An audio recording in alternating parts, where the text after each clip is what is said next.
CBS Young, and the restless spoilers. Welcome back to our channel, you beautiful, drama-loving, chaotic besties. Today is a spectacularly unhinged day to absolutely lose our collective minds over the most insane television we have ever witnessed. Grab your iced coffees, sit down, and brace yourselves. You guys, I am deceased. Stop what you are doing immediately. I am literally shaking. Wait, we need to talk about this now, because I cannot even begin to process the absolute cinematic mayhem that just went down on our screens. I am literally filming this while I am sitting in my car running errands. I am parked outside the grocery store looking like an absolute lunatic, screaming into my phone because I just had to jump on here and vent. Send help. My soul has actually left my body. I was mid-skincare when this episode aired, and I literally smeared charcoal mask all over my rug because I had to yeet my phone across the room. I am physically vibrating from the sheer audacity of this world-shattering saga. We are not just watching this show anymore. We are invested. I am personally offended and totally living for the absolute dumpster fire that just exploded in Genoa City. Wait, backtrack for a second. I missed a step. My brain is buffering. Let me set the stage before I completely lose my mind, because the lore is deep today and we need to unpack every single agonizing detail. So basically, we all know that Malcolm Winters has been literally fighting for his life. The man has aplastic anemia, and the clock has been ticking so loudly it is genuinely giving me secondhand anxiety. Lily has been an absolute wreck, pacing the floors, crying, doing everything she can. She tested the twins, Charlie and Maddie, and they were not a match. Devastating, right? The emotional damage of hoping your kids can save your uncle/dad and then getting a negative result, brutal. But then, out of nowhere, Kane Ashby, yes, problematic, manipulative, I want to run Chancellor Winters, Kane turns out to be the one and only bone marrow match. Oh, hold on, I should have mentioned this earlier, but I am still so mad at Kane for his initial reaction to this. Like, bestie, be for real right now. You are holding a dying man's life hostage for a corporate gig? He literally tried to use his bone marrow as leverage to gain control of the family company. He was officially on my do not perceive list.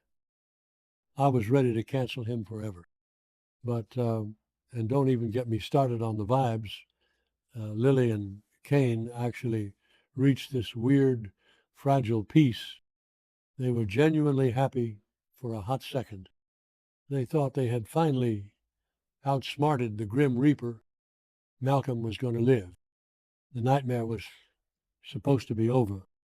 Even Holden, Malcolm's newly discovered son, who has been going through an absolute existential crisis, literally packed his bags and went to New York because he thought everything was handled.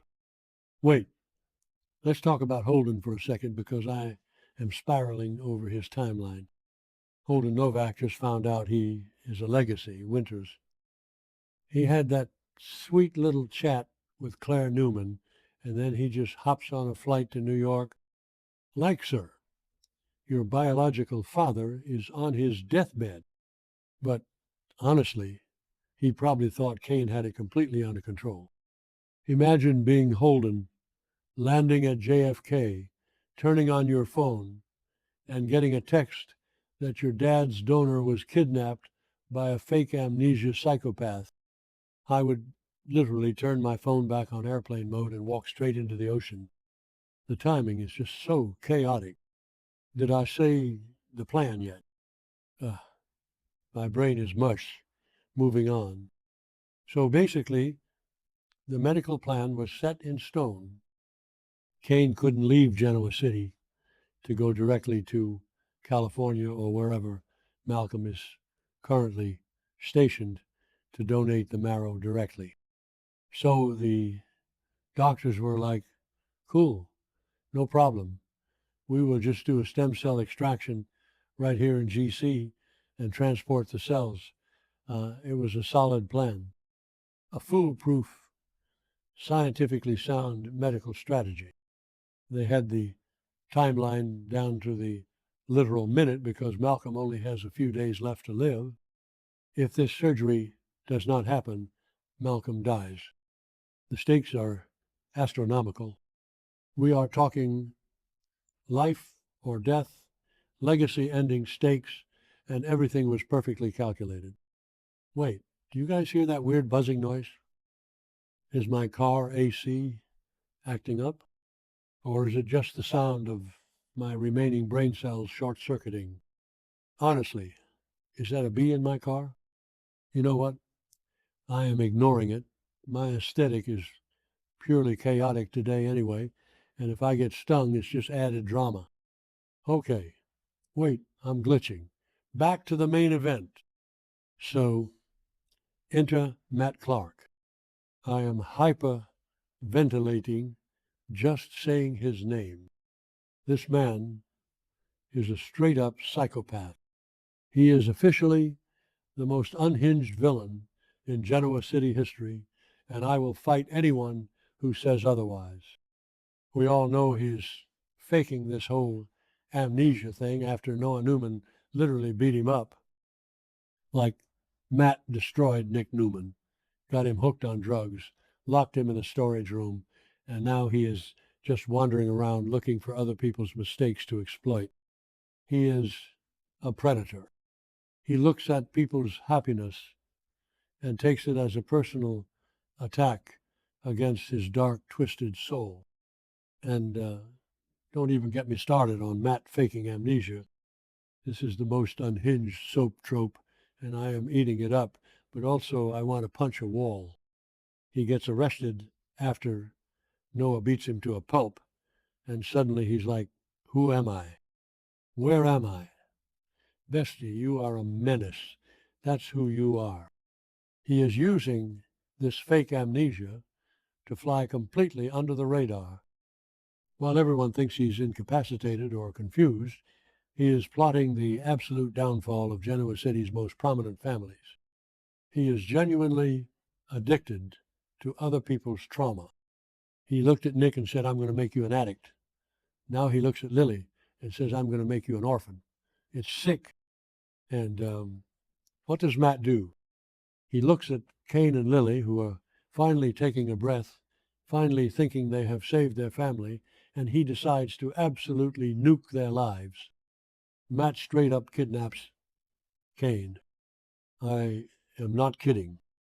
Just snatches him right before the stem cell extraction is supposed to happen. He kidnaps the only person on the entire planet who can save Malcolm Winters.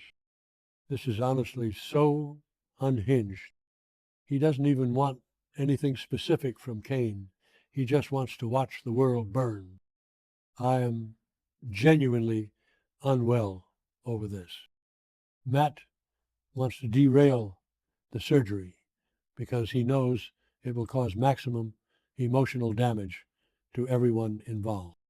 He is playing a high-octane psychological masterpiece of torture. He knows Malcolm has days, maybe literally hours, left to live without those stem cells, and he just removes the cure from the board like it's a game of chess.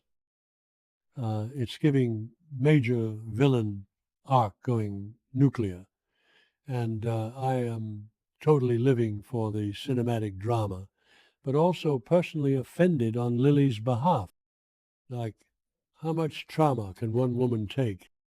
Then we get to the hospital scene with Lily. Oh my God, Lily. She is pacing the waiting room, looking at her watch, waiting for Kane to show up for the procedure. The doctors are prepping the needles. The coolers are sitting right there ready to transport these life-saving stem cells, and Kane is just missing.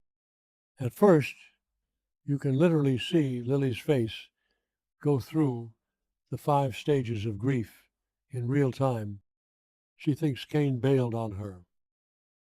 She thinks he is playing another sick corporate game, holding out for a better contract for Chancellor Winters before he gives up his cells. Wait, let's talk about Kane's history for a second, because it makes this scene so much more painful. We all know Kane has a history of lying. Remember when he faked his whole identity?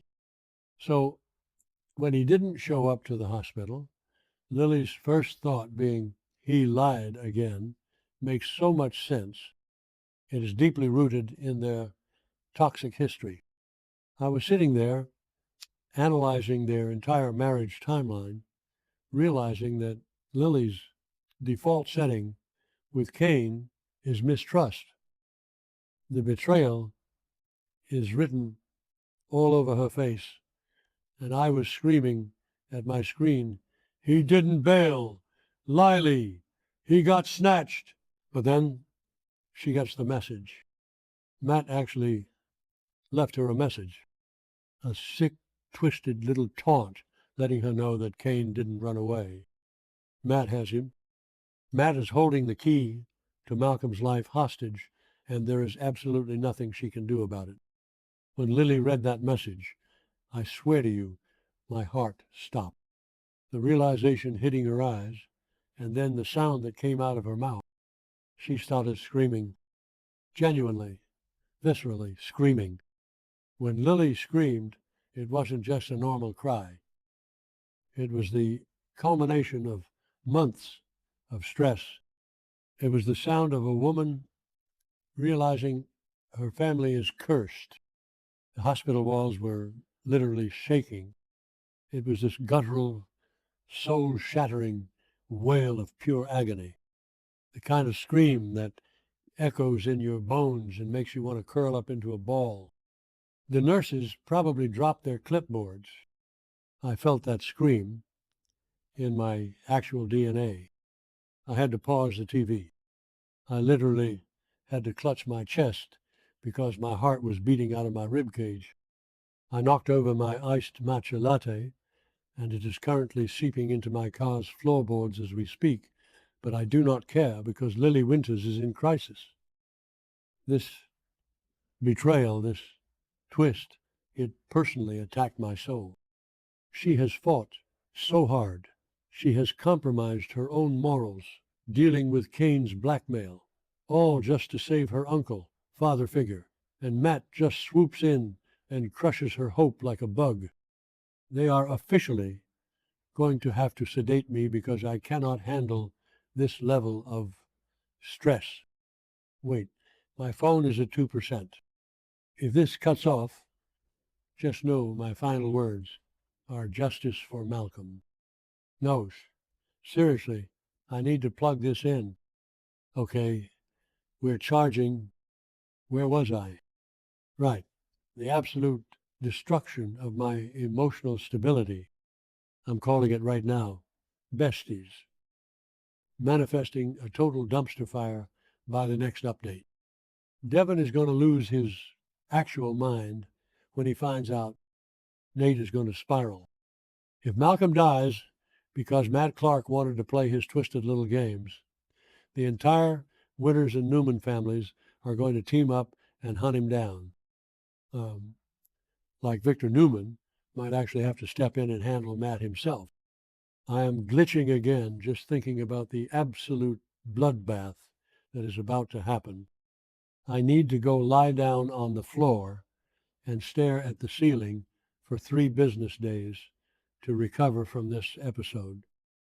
Let me know in the comments if you are also spiraling, because I am not okay and we need to form a support group immediately.